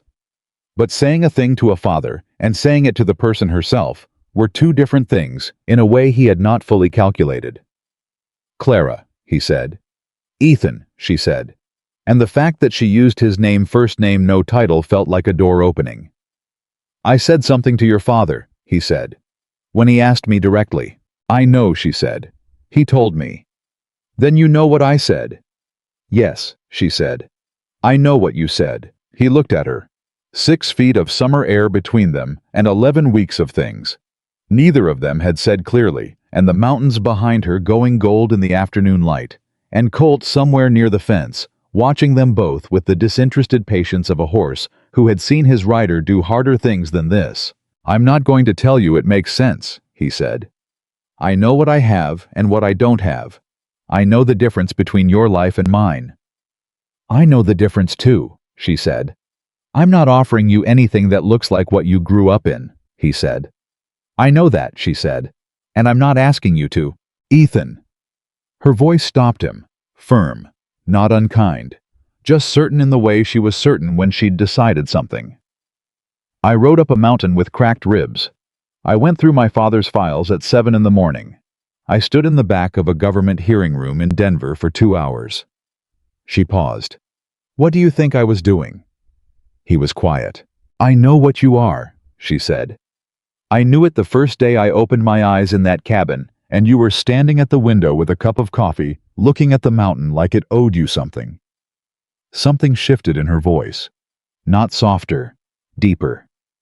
"You did not look at me the way men look at me. You looked at me like I was a person in your house who needed to not die. And I thought I have never in my life been looked at like that." He said nothing. He was not a man with the right words for a moment like this one. He had always known that about himself. "I'm not asking for permission," she said. "I'm not asking you to change your life. I'm telling you." She stopped, breathed, looked at him with the look that she only used when she'd decided that composure wasn't worth the price. "I'm telling you that I am here because I want to be here, not because my father says, not because it's practical, not because you saved my life though you did." She took one step forward. One. "Because when I think about the kind of person I want to be, I keep thinking about the kind of person you already are." The yard was very quiet. Somewhere down the mountain, the wind was moving through the scrub oak, and Colt shifted his weight at the fence, and the summer heat held everything in a stillness that felt like the world waiting. Ethan looked at her. "I thought about Nora, the way he always did, when something good threatened to arrive. Not to compare, not to mourn, but the way you think about a door that used to be a door and is now a wall, and the fact that a different door in a different wall doesn't make the first one less real." He thought about 6 years of mornings on a mountain working and sleeping and breathing, and how he had convinced himself that was enough, because enough was all he was allowed. He took one step forward. He said, "I'm not easy to live alongside, I know that." "I'm not easy to live alongside either," she said. "Ask anyone." And he almost smiled. And this time he let it happen. It was small, brief, but it was there, and she saw it, and something in her face went quiet in the particular way of someone who has just gotten the thing they wanted without expecting to get it. He didn't say anything romantic. He didn't have those words. What he did was look at her, really look the way he hadn't let himself look since the creek bed, since the cabin, since the letter in the tin box, and let her see him looking. "All right," he said. 2 words. But she heard everything in them. "All right," she said back. And that was enough. For 2 people who had spent 11 weeks saying everything by saying almost nothing, it was more than enough. Monday came, and Thomas Whitmore filed his formal withdrawal from Harrison Cole's partnership at the county office in Calder's Pass. Calloway served the withdrawal papers to Cole's lawyer that afternoon. The lawyer read them, asked 2 questions, received 2 answers, and packed his case. He was on the road back to Colorado Springs before sundown. Cole himself did not appear. He had checked out of his lodgings at the hotel that morning, and nobody saw him leave, and the general consensus in Calder's Pass, spoken in the way of people who have been holding something uncomfortable and are relieved to set it down, was that he had simply calculated his odds and chosen to go. The commissioner's ruling came through 3 weeks later. The water rights of the 6 downstream properties were confirmed under prior use and continuous occupation, effective and uncontested. The fee structure Cole had put on this board in the town hall was null. Beaumont's signed agreement was voided by the commissioner's office on the grounds that it had been obtained through misrepresentation of legal standing. Old Beaumont, when August Reeves rode out to tell him personally, sat on his porch for a long time without saying anything. Then he said, "I'm too old to be grateful properly. But tell Walker I know what he did." August told him. Ethan nodded once and went back to his fence line. But the thing about Calder's Pass, the thing that was beginning to shift in small but visible ways, was that the town was doing its own kind of recalculation. The story had moved through the valley, the way stories always moved, filling every gap, touching every corner. a poor mountain cowboy who had asked nothing for saving the richest woman in the territory, who had refused payment twice, who had ridden to Denver and filed a legal challenge on behalf of 6 families who hadn't asked him to, who had walked into a powerful man's compound and said what was true without apology and without softening it for the comfort of the room, and who had done all of it, every piece of it, without ever appearing to want anything in return. People remembered that. It settled in differently than they expected, like water into dry ground. Garvey at the feed store did not make any particular speech about it. He just started giving Ethan proper eye contact when he came in, which was its own kind of statement in a man of Garvey's constitution. A woman who had crossed the street to avoid him stopped one afternoon to say her husband had land bordering Beaumonts, and they were grateful. She didn't stay long, but she stopped. These were not large things, but they were real, and Ethan noticed them the way he noticed most things quietly, without comment, filing them in the place where he kept what mattered. Clara noticed them too. She came up the mountain twice more that week, and both times her father knew she was going and said nothing, which was its own kind of change.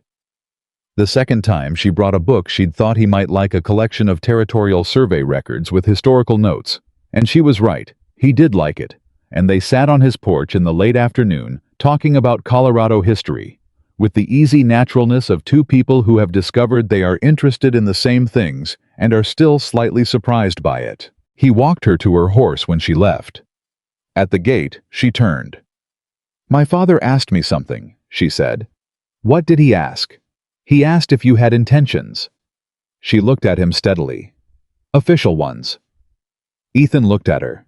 He thought about the word intentions and about the weight of it, and about the fact that he had a property with a second room that still sat empty, and a tin box on a shelf that held the important things, and a horse who knew every trail in these mountains. "Do I have time to think about how to say that properly?" he said.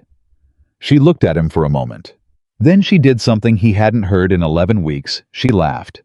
A real one, unguarded, the kind that had surprised him that first time on the cot, and surprised him again now. "You have some time," she said. "Not a lot."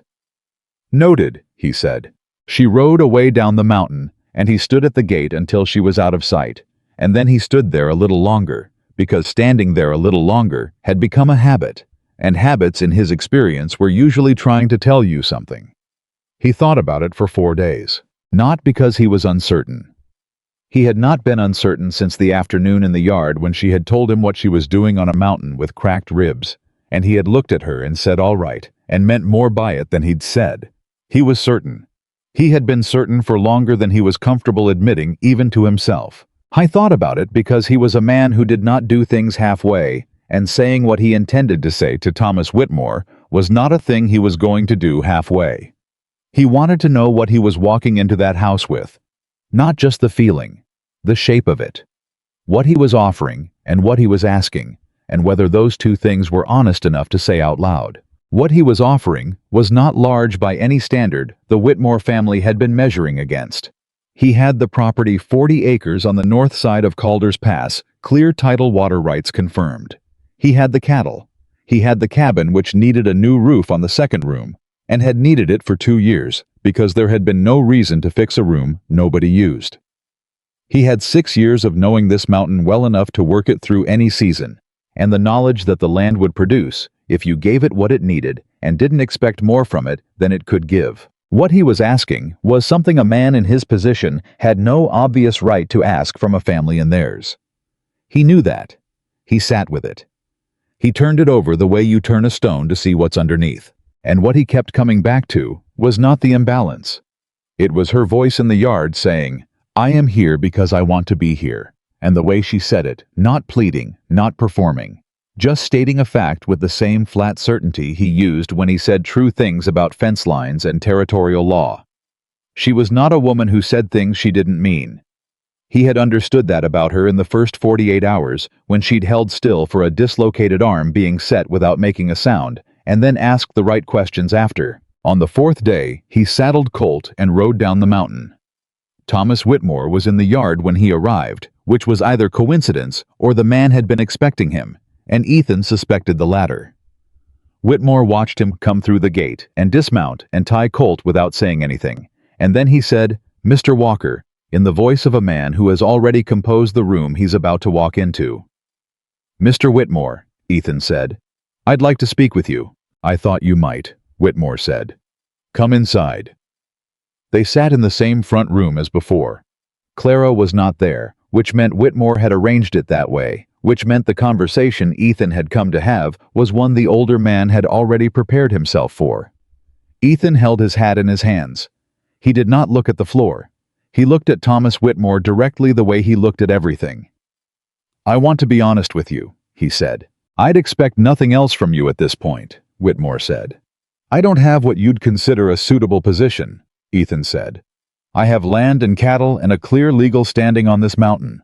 I have a good reputation, which is a recent development, and I'm aware of why it happened, and that it wouldn't have happened without what your family did in Denver.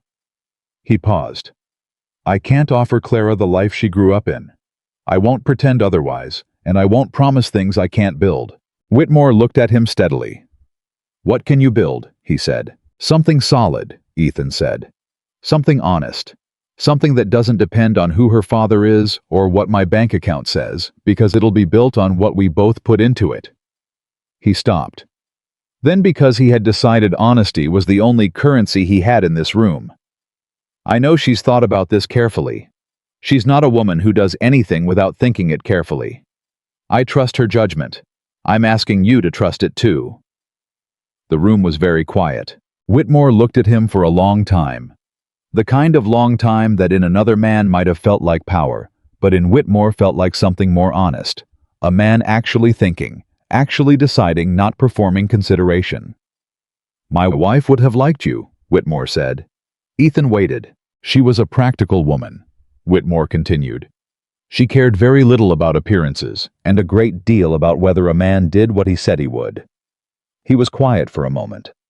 Clara takes after her, which is not always convenient, but it is consistently correct. Ethan looked at him. Is that a yes? He said.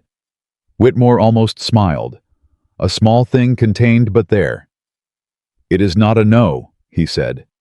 The rest is between you and my daughter. Ethan nodded once. He stood. She's in the garden, Whitmore said. She's been in the garden for 2 hours, which is not something she does normally. Ethan understood what that meant. He put his hat on and walked through the house and out the back and found her. She was not gardening. She was standing at the edge of the garden with her arms crossed and the posture of someone who had been waiting and was now trying to look like she had not been waiting, and when she heard his footsteps, she turned. She read his face before he said anything. He watched her read it.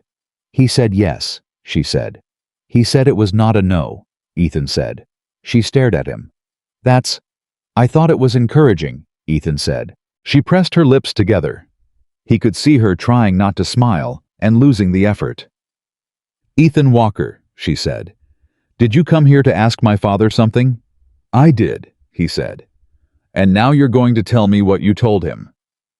I'm going to ask you something different, he said. What I told him was about what I can offer. What I'm asking you is whether you want it. She looked at him, uncrossed her arms. The trying not to smile had resolved itself into something quieter and more certain. Yes, she said.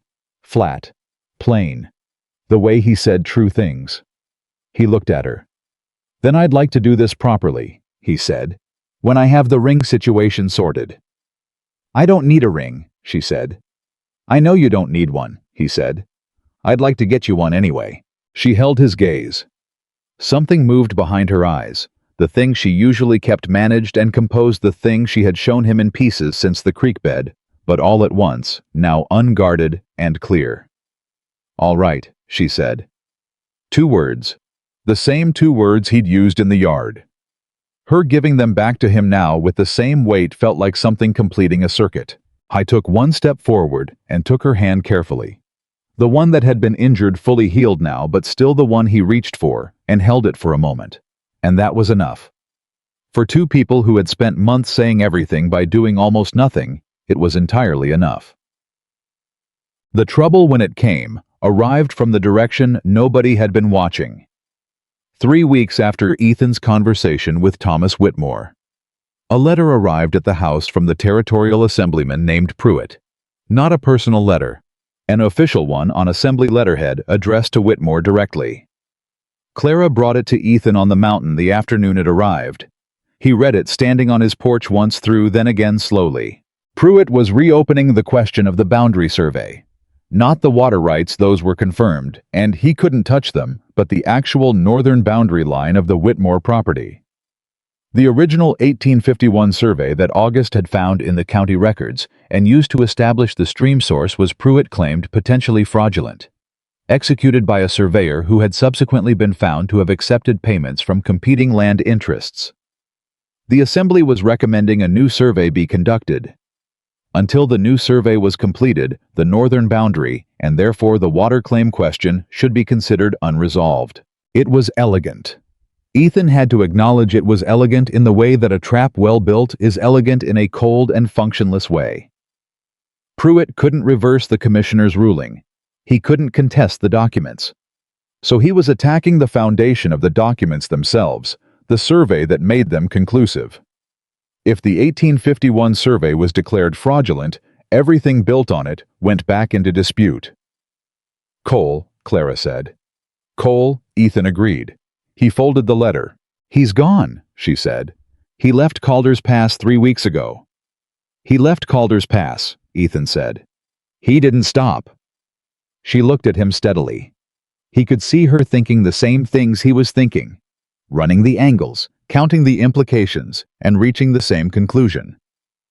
He has Pruitt, she said, and Pruitt has the assembly behind him. Pruitt has debt behind him, Ethan said, which is not the same thing, but produces the same votes. What do we do? She said. He set the letter on the table and looked at it. The surveyor, he said. The one Pruitt is claiming was fraudulent. If we can find any record of him, his other surveys, his reputation, his methods, and demonstrate that the 1851 work was legitimate.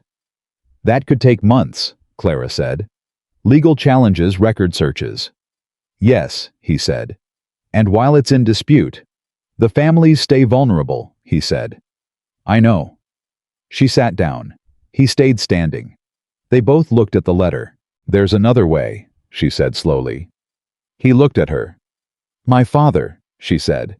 He has connections in Denver. People Pruitt works alongside, not for. People who have their own reasons to want Pruitt's debt structure looked at carefully. She met his eyes. If Pruitt's relationship with Cole became public, the nature of it, the debt, the favor trading, it might be uncomfortable enough to make him drop the survey recommendation. That's a political move, Ethan said. Yes, she said. I don't do politics, he said. I know, she said. But I do. He looked at her. She was sitting straight in his chair at his table in his cabin that she had ridden up to with cracked ribs 3 months ago, and she was looking at him with the level, certain look of a woman who had grown up watching how power moved and had spent her entire adult life pretending she hadn't been paying attention. You've been paying attention, he said. Always, she said. He thought about that. About the different kinds of useful that existed in the world, and how he had spent 6 years defining useful as the things his own hands could do. Fence lines and water rights and territorial documents. The physical, documentable, provable kind. And sitting across from him was someone whose usefulness operated in a different register entirely. The kind that moved through rooms and conversations and relationships and knew how people worked from the inside. I thought about what August had said weeks ago. Cole is counting on men to be too frightened or too tired. He thought about how Clara had not been frightened, had not been too tired, had gotten up from a cot with cracked ribs and done what needed doing in the way only she could do it. All right, he said. Talk to your father. She was already standing. What Thomas Whitmore did in the following 10 days was something Ethan was not present for and would never fully know the details of, and he did not ask because some things were better understood by their results than their methods. What he knew was this. On a Wednesday morning, the Assembly office in Denver received a formal letter from 3 senior assemblymen, none of them connected to Whitmore, directly requesting a review of Pruitt's professional conduct regarding his relationship with external land interest parties. The letter cited specific instances of favor trading that predated the Calder's past matter by 5 years. Pruitt withdrew the survey recommendation the following day. He cited scheduling conflicts and competing priorities. He was not a man who admitted to anything. The boundary question was closed. The water rights remained confirmed. The commissioner's ruling stood unchanged and uncontested. August Reeves, upon hearing this, sat down on his hardware store counter and laughed for approximately 2 minutes without stopping. When he was done, he said to Ethan, "You know, for a man who says he doesn't do politics, you've done quite a lot of politics lately." "I married into it," Ethan said. August stopped. "Did you just say?" "Not yet," Ethan said. "Soon." August opened his mouth, and Ethan walked out of the store before he could start talking, because August Reeves, on the subject of good news, was approximately 18 minutes of commentary that Ethan did not have time for today. He found the ring in Denver. He had ridden down for a different errand, final paperwork with the commissioner's office, a formality, the kind of thing that needed a signature and a date stamp, and he was walking back to the livery when he passed a jeweler's window and stopped. It was not elaborate. He would not have looked twice at elaborate. It was a simple gold band with a single stone, set low in the setting the color of the Colorado sky in October. A particular deep blue that he had never had a name for, but which he recognized when he saw it, because it was the color of the stone in the ring she'd been wearing when he found her in the creek bed. I went in and bought it without deliberating and put it in his inside coat pocket and rode back to Calder's Pass in 2 days. He was not a man who planned ceremonies. He had thought about this. He had thought about it practically the way he thought about most things, and the conclusion he'd reached was that she was not a woman who needed ceremony. She was a woman who needed honesty. He could provide honesty. He rode directly to the Whitmore house. He did not send a message first. He went to the front door and knocked. The housekeeper answered. "Is Miss Whitmore home?" he said. "She is," the housekeeper said, and she had the look of a woman who had been watching this story develop for 3 months and had her own very clear opinions about how it should end. "I'll tell her you're here." He waited on the porch. 30 seconds. Maybe less. Clara came out. She looked at him. He looked at her. She read his face the way she always read his face, quickly, completely, with the focused attention of someone who had learned early that the things people didn't say were usually more important than the things they did. "You went to Denver," she said. "Paperwork," he said. "And," she said. He reached into his coat pocket. He did not make a speech. He was not a speech man, and she knew that. He held the ring between his thumb and forefinger and showed it to her, and watched her eyes move from his face to the ring and back to his face. "I told your father I would do this properly," he said. She looked at the ring, at the stone, and he watched something happen in her face. Not surprised. She had not been surprised by him in a long time, but a kind of arrival. The look of someone who has been traveling toward something and has just understood that they've reached it. "That color," she said quietly. "Yes," he said. She looked at him. "Clara Whitmore," he said. "I am not easy to live alongside. You know that. I work before sunrise and I don't talk much, and I have opinions about fence lines that other people find excessive. I have a property on a mountain, and a horse, and a second room that needs a new roof, and I intend to fix that roof before October." He stopped. "I don't have what your father built, but I will put everything I have into what we build, and I will be honest with you every day of my life, and I will never once look at you and see anything other than exactly who you are." She was very still. "Is that a proposal?" she said. "It's the best one I've got," he said. She took one step forward. She took the ring from his fingers and held it in her palm and looked at it. "Yes," she said. Not the word alone, the weight of it. Everything she had ridden up mountains and gone through property files and stood in the back of government hearing rooms for. He took the ring back from her and put it on her finger, and it fit, and she looked at it on her hand for a moment. Then she looked up at him. "The roof," she said. "I want to help fix it." He looked at her. "You don't know how to fix a roof," he said. "You can teach me," she said. He almost smiled. Then he let it happen all the way. No catching it this time, and she saw it, and her face went open in the way that it went open, sometimes the way he had stopped trying not to notice. "All right," he said. They were married in September, when the worst of the summer heat had broken, and the high country had started to turn toward the colors it wore before winter. The ceremony was in Calder's Pass, in the small church at the end of the main street. And it was not a large event, because Ethan had made it clear that he was not a large event kind of man. And Clara had agreed, because she had never actually wanted a large event. She had simply been expected to want one, which was different. What it was real. Thomas Whitmore sat in the front row and looked at his daughter with the expression of a man who has been wrong about something significant, and is in the process of understanding that being wrong was the best thing that happened to him. He had told Ethan the week before the wedding that he intended to update his will to reflect the new situation, to which Ethan had said he appreciated the thought, and would need to talk to Clara about it before accepting anything, which had made Whitmore look at him for a long moment, and then say that Nora had been right about him. Ethan had not asked which Nora he meant. August Reeves wept openly during the ceremony, and denied it afterward. Harker, the neighbor who kept goats and asked no questions, stood at the back and watched with the quiet satisfaction of a man who had always expected the story to end this way and had never said so. The housekeeper, who had her own opinions about everything, told 3 people in the week after the wedding that she had known from the moment she saw Mr. Walker come to the front door and ask for Clara that this was how it was going to end, and that if anyone had thought to ask her back in July, she could have saved everyone a great deal of trouble. Nobody had thought to ask her, but she was not wrong. The roof on the second room was finished in October. It took 4 days, and it was objectively a 2-person job.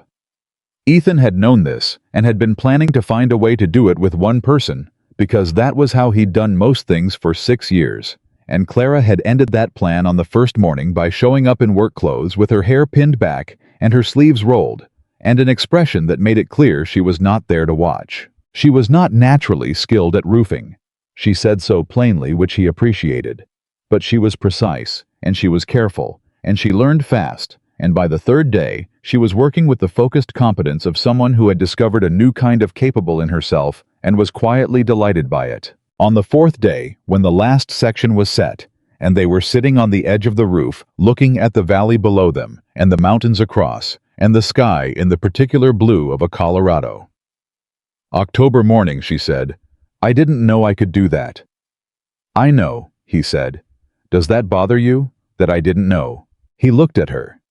She was looking at the valley, not at him, and there was something in the question that was smaller and younger than she usually let things be, a remnant of a woman who had been told what she was capable of for so long that she'd started to believe the telling. "No," he said. "You know now." She was quiet for a moment. Then she looked at him. "That's very simple," she said. "Yes," he said. "Most people would have said something more comforting," she said. "You don't need comfort," he said. "You fixed a roof." And she laughed. The real laugh, the one she gave freely. Now the one that had surprised him on the cot, and surprised him still, because it was the sound of someone who had found their way back to something they'd almost lost. He did not say that out loud. He thought it. Some things he kept in the place where the important things lived. Not the tin box anymore. The tin box now lived on a different shelf, with both their important things in it, but the same internal place. The one he'd been building and maintaining since he was 19 years old, and the world had taken everything it could reach, and he had learned to keep some things somewhere nothing could get to. He kept her laugh there. Alongside the memory of the creek bed, and the letter written on expensive paper, and the afternoon in the yard, when she had told him what she was doing on a mountain with cracked ribs, and he had said all right, and meant a whole life by it. The twist nobody in Calder's Pass had seen coming arrived in November. A letter from the Territorial Commissioner's office addressed to Ethan Walker regarding the water rights case that was now closed, now confirmed, now settled by every measure available. He read it standing at the table in the morning.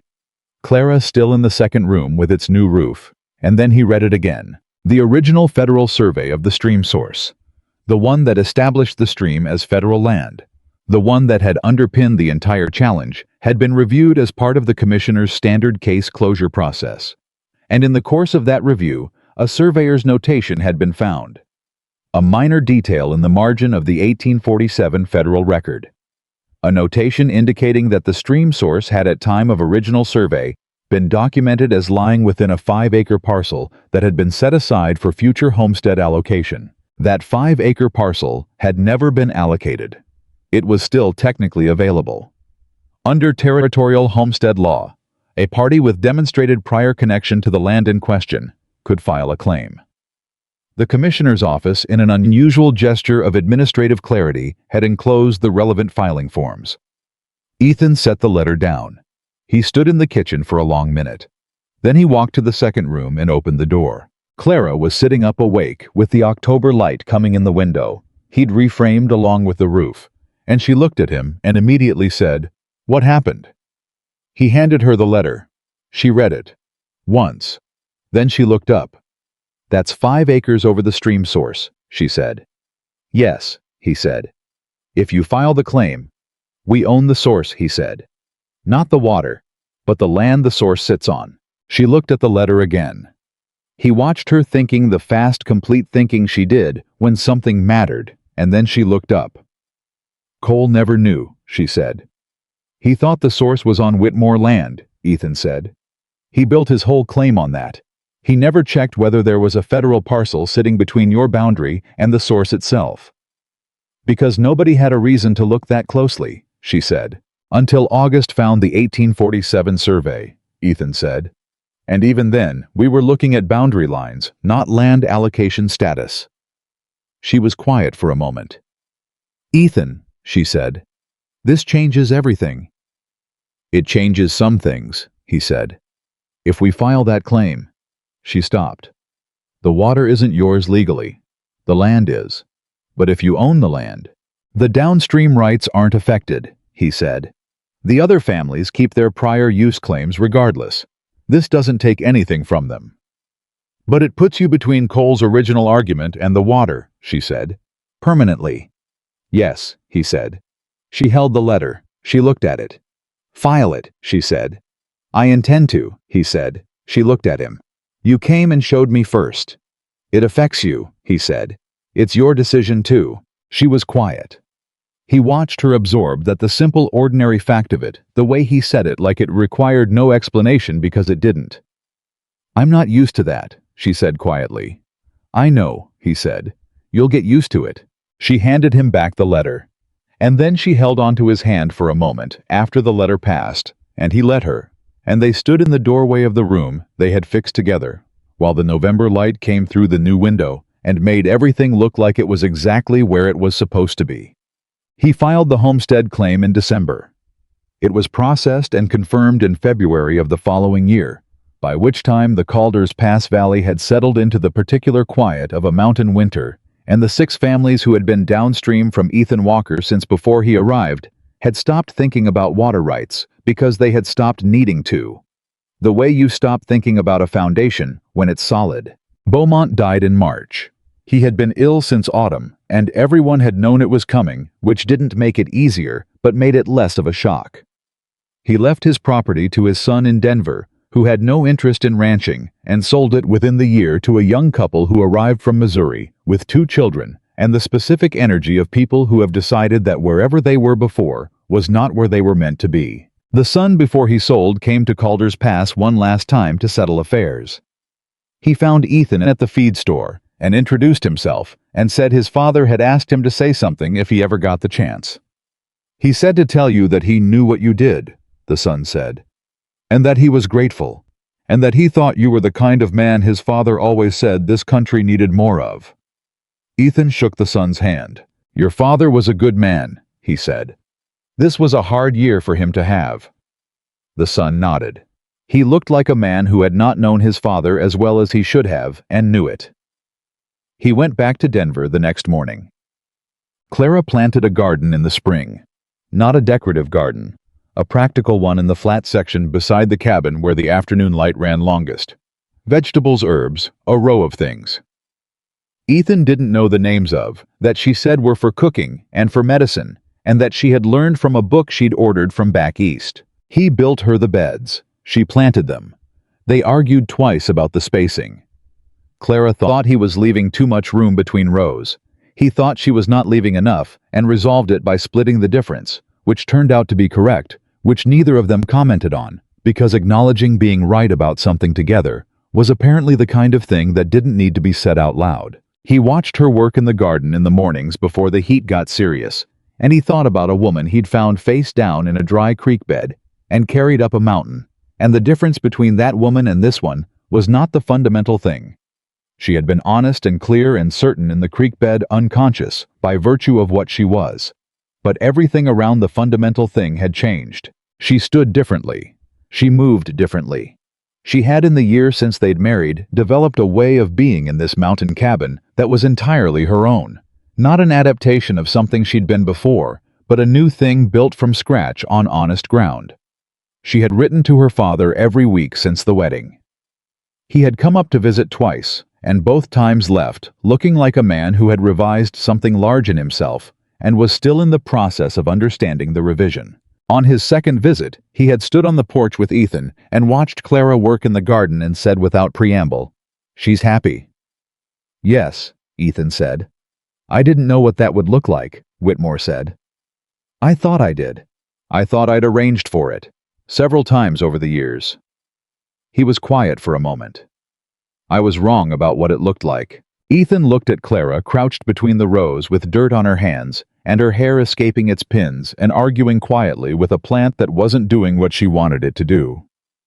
"It looks like that," he said. Whitmore nodded and didn't say anything else, and they stood on the porch in the spring morning and watched her, and that was enough. In the summer after the second summer, the one that did not begin with a woman unconscious in a dry creek bed. A rider came through Calder's Pass with news from Denver that Harrison Cole had moved his operations to New Mexico territory and was engaged in a land matter in a county near Albuquerque. Ethan heard this from August, who had heard it from the rider, who had no particular investment in delivering the information, and offered it the way people offer things that seem like they might be significant without knowing why. Ethan said, "I hope the people in Albuquerque read their survey records carefully." August looked at him. "That's it," August said. "That's all you have to say?" "That's all I have to say," Ethan said. He bought his supplies and went home. Clara was on the porch when he came back up the mountain, which was new. She had taken to sitting on this porch in the late afternoons since the spring turned to summer with a book or with nothing. Just sitting the way he had sat for 6 years, without a lamp in the dark, listening to the mountain go quiet. She had told him once that she used to think solitude was loneliness with better furniture. She understood now it was something else. She was still learning what to call it. He unsaddled Colt and came up to the porch, and she looked at him. "August, talk your ear off," she said. 45 minutes, he said. "A new record," she said. He sat down beside her. Not close in any formal way. Just close the comfortable proximity of two people who have stopped needing to calculate the distance between them. "Cole's in New Mexico," he said. She was quiet for a moment. "I hope they're careful," she said. "I said something similar," he said. She looked at him. "Is it over?" she said. "Really over? I thought about it. About the water rights confirmed and final. About the homestead claim on the 5 acres filed and recorded. About Pruitt, who had not spoken publicly since the review of his conduct and had quietly not sought re-election.